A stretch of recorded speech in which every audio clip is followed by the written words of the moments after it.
A paz de Cristo, povo de Deus, sejam bem-vindos ao canal Vozes no Telhado.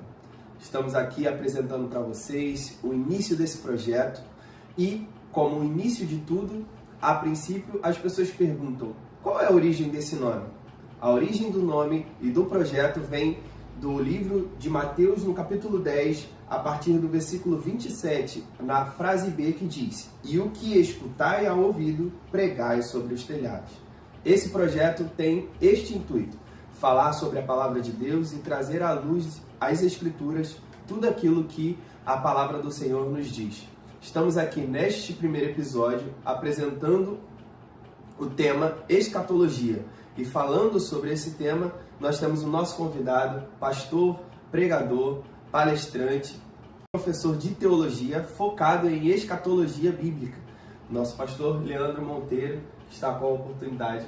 Amém. Deus abençoe, gente. É um prazer estar aqui com vocês. Também junto aí com esse projeto maravilhoso, com esse nome profético, né? Pregadores no Telhado, né? Jesus falou em público e a gente expõe de uma forma mais pública aí. Então, vamos lá. Vamos conversar aí sobre os assuntos da escatologia, tanto atuais como também mais teológicos, mais técnicos, né? Então, é um prazer estar aqui com vocês dois. E também está aqui o meu amigo Igor Prata, que irá se apresentar a vocês. Paz de Cristo, meus irmãos, tudo bem? Como o nosso irmão Kaique aqui falou muito bem, nós estamos com esse projeto novo agora, que se chama Vozes no Telhado. É um projeto que o Senhor colocou em nossos corações e eu acho que vai ser bem edificante para a vida de todo mundo. Nós vamos bater um papo aqui mais sobre escatologia, fim dos tempos, junto com o nosso mestre Leandro. Amém. Vamos aqui abordar esse assunto que é muito pertinente e causa muitas dúvidas nos corações e nas mentes de todos que pensam e falam e veem sobre a escatologia, sobre o fim dos tempos e sobre a volta de Jesus Cristo. Já para a gente introduzir esse assunto, a gente queria já trazer o primeiro assunto do nosso tema, que é como estudar a escatologia, que irá ser a primeira pergunta para o nosso entrevistado. Bem, gente, o primeiro ponto sobre a questão da escatologia é que ela faz parte de uma das matérias elementares, essenciais aí da teologia sistemática, né? Existem vários tipos de teologias, né? Teologia reformada, teologia natural e também existe a teologia dogmática ou teologia sistemática. Então, a teologia sistemática ela tem aí 10 matérias elementares, né? E cada uma ali tem o seu sufixo, né? Que é logia, que é estudo, né? Que vem da palavra logos, e tem o seu prefixo. Então, temos ali a teologia, que é o estudo sobre Deus, nós temos a cristologia, que é o estudo sobre Cristo, paracletologia, que é o estudo sobre o Espírito Santo, ou pneumatologia, né? Também. Essa palavra paracletos é advogado, né? Então é utilizado tanto para Jesus como também para o Espírito Santo. Temos também a eclesiologia, estudo da igreja. Vai contando comigo aí, que parece que são 10, tá? Eclesiologia, nós temos a antropologia, que além de ser um estudo em termos acadêmicos, também a teologia estuda o homem, tá?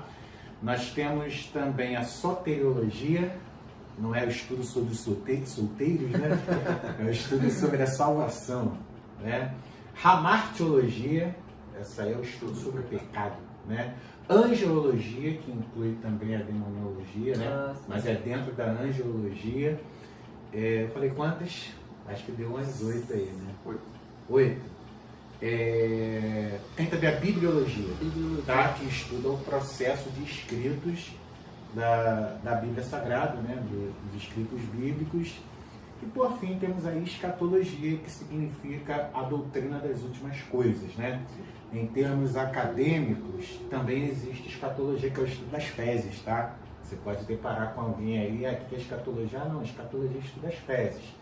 Não, mas em termos teológicos, a escatologia estuda os últimos tempos, as profecias, as últimas coisas, o final dos tempos, etc.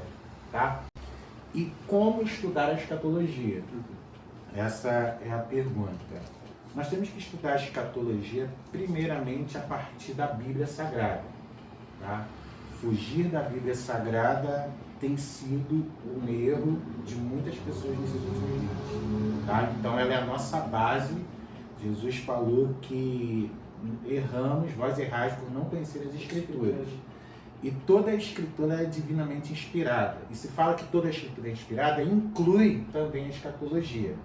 Vale lembrar que a Bíblia, em todo o seu conteúdo, ela dedica quase 50% em escatologia.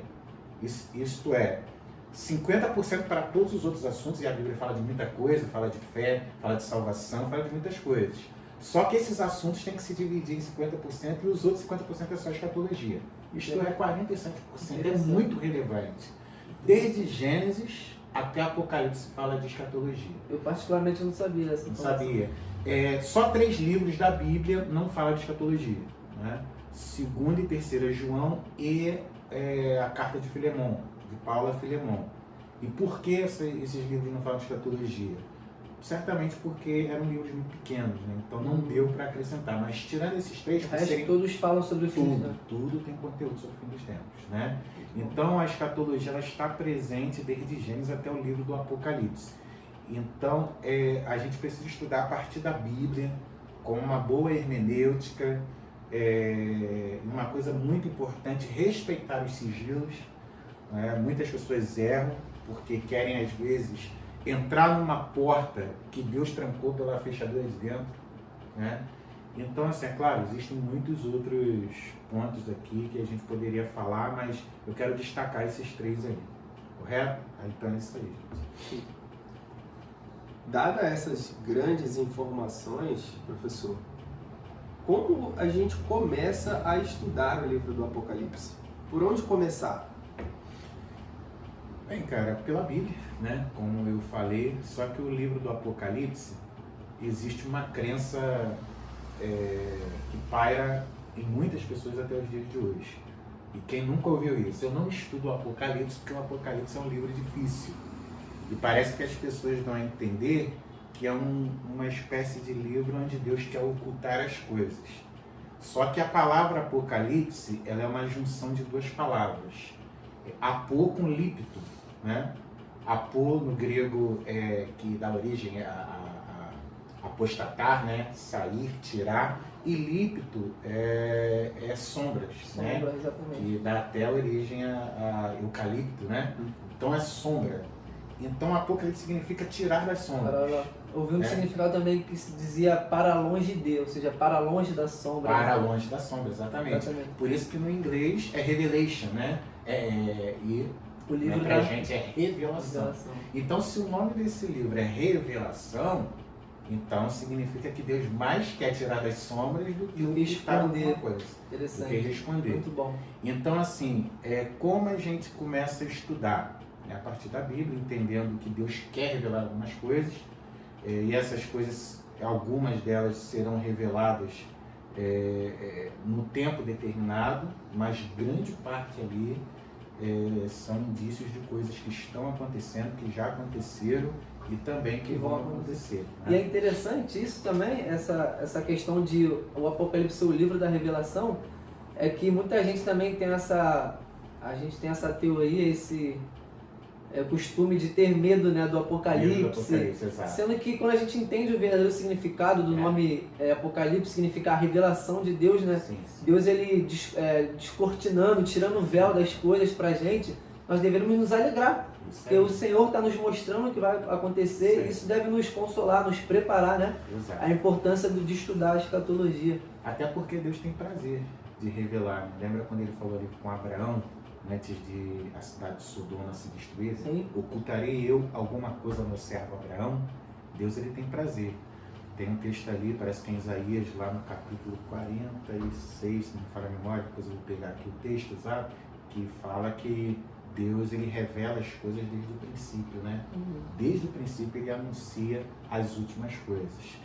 Então muitas pessoas elas têm medo, talvez, né, uma grande parte delas, porque entende que o livro do Apocalipse é um livro obscuro, é um livro com muitas figuras de muitas figuras, mas eles dão um sentido ocultista e não tem nada a ver. Sim. Ali é um livro que mostra o final das coisas, e o final das coisas não é um monstro de 7 cabeças invadindo as casas, como tinha um amigo, né?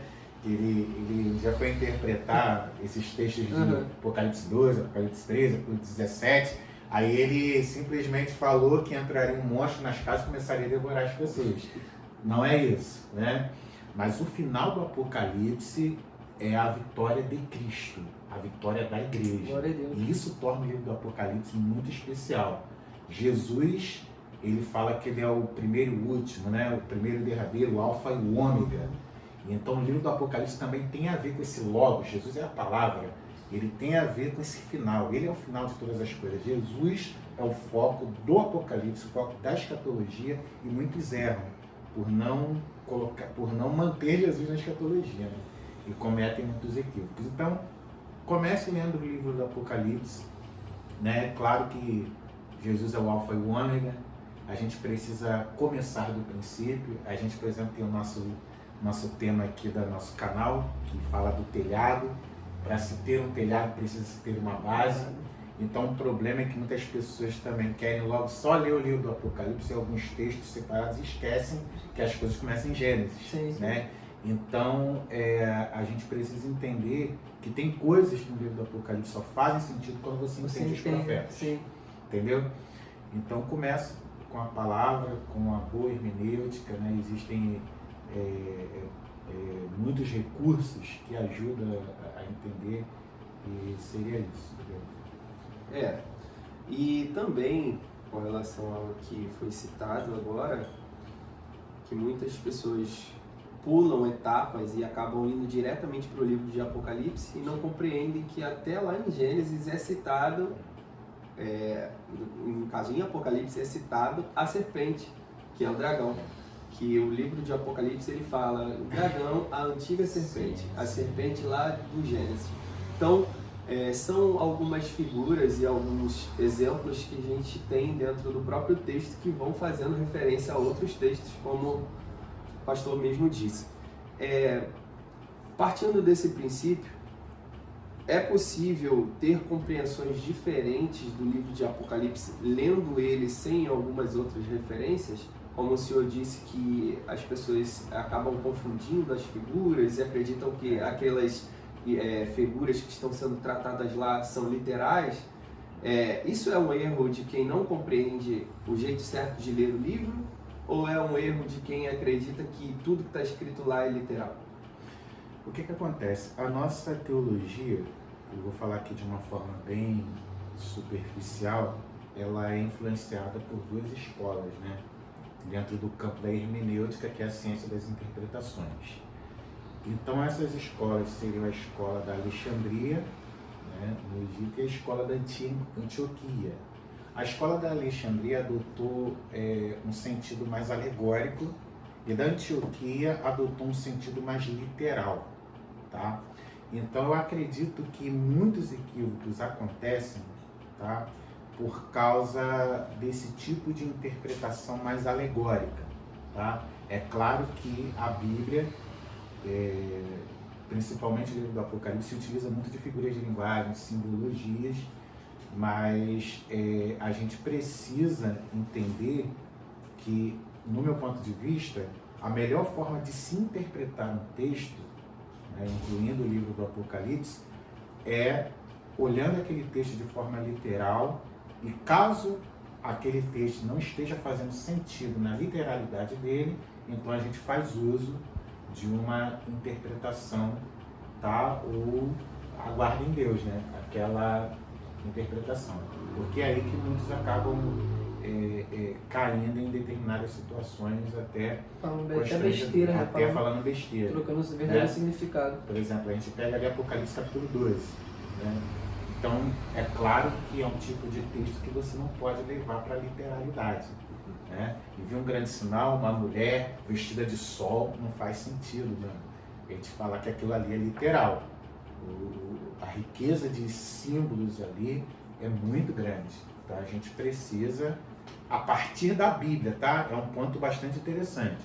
a partir da Bíblia. Tem muita gente errando porque quer interpretar a Bíblia a partir da história, a partir de teorias conspiracionistas, né? Por exemplo, tem gente que pega Apocalipse capítulo 20, porque Satanás, a antiga serpente, que é o diabo, você vê que o próprio texto está falando que é Satanás, está falando que é o diabo e está falando que é a antiga serpente. Só que o cara, ele quer interpretar a luz das teorias. Não, gente, isso aqui é os reptilianos. Então começa a viagem, né? Então são pontos que a gente tem que ter cuidado.